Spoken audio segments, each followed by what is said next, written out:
Okay, solving log equations. This is the rest of 13e as well as 11.3. So that 11.3 replaces 13f. Okay, so first thing, these are just two extra ideas that might come in handy for you periodically.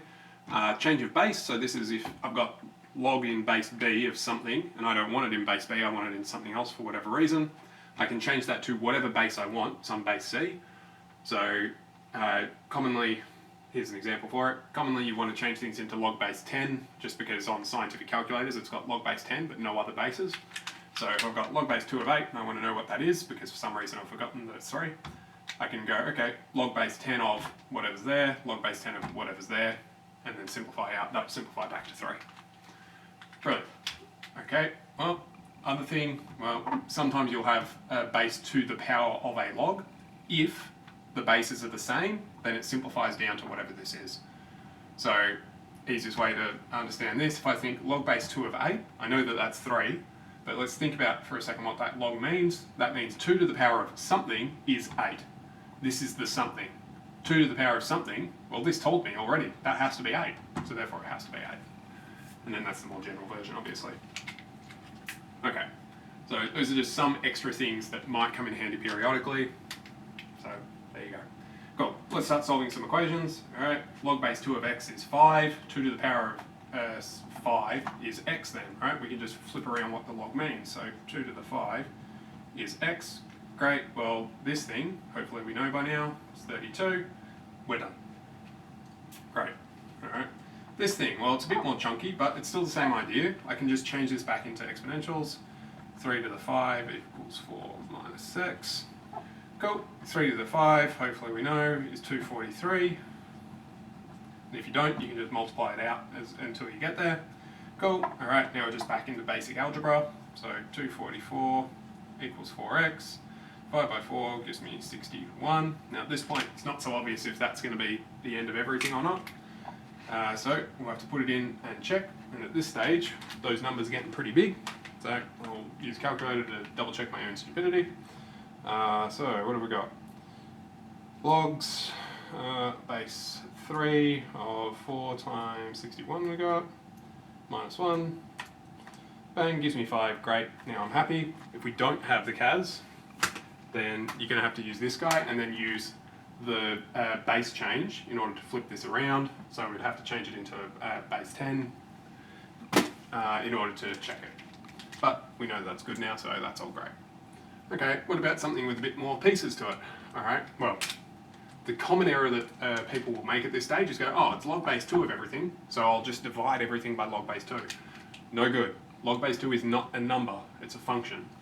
So, we've got to think a bit more carefully and go, hang on, I've got log laws. These are all the same bases, that means I can start to combine them. So, log base 2 plus log base 2, so I can multiply the insides. Log base 2 of these things multiply in equals log base 2 of 6. Okay, log base 2 of a thing equals log base 2 of another thing, therefore the insides must be the same. Brilliant, okay, now we're back into basic stuff. So, x equals square root of a half plus minus, or alternately, root 2 on 2, depending on whichever version you want. Now there's a slight problem with this, because right now if we stop, there's a problem. So we've always got to sub things back in. I'm going to just leave the fact that, yeah, these numbers are fine. What I'm worried about though, is what if I put in the negative? Well, hang on, then I've got log base 2 of some negative. 2 to the power of something is a negative number. That never happens. So these negatives aren't actually part of the solution. So it's just root 2 on 2, or square root of a half, whichever one you prefer. But it's only the positive one for this particular example.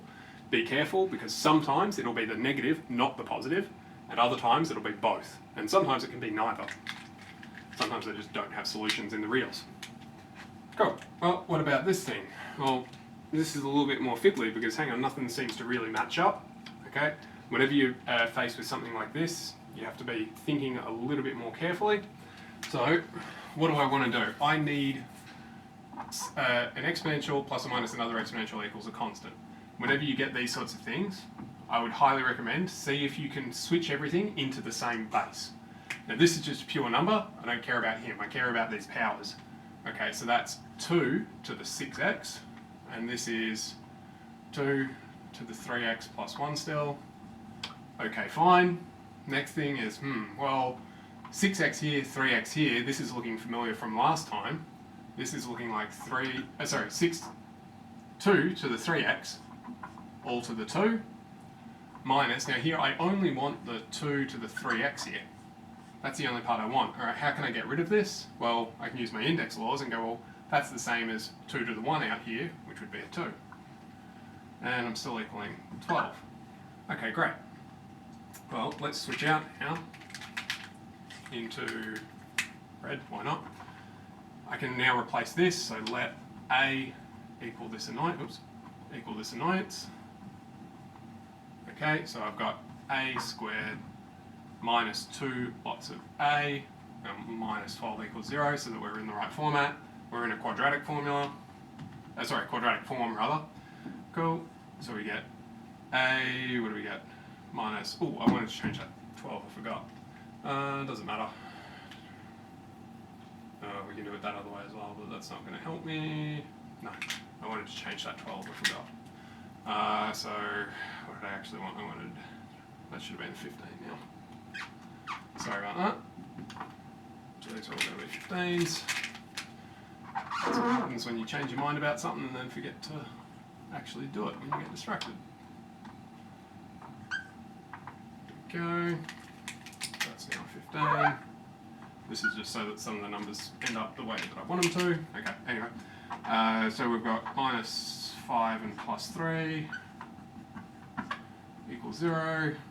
Therefore, A is positive 5 or negative 3.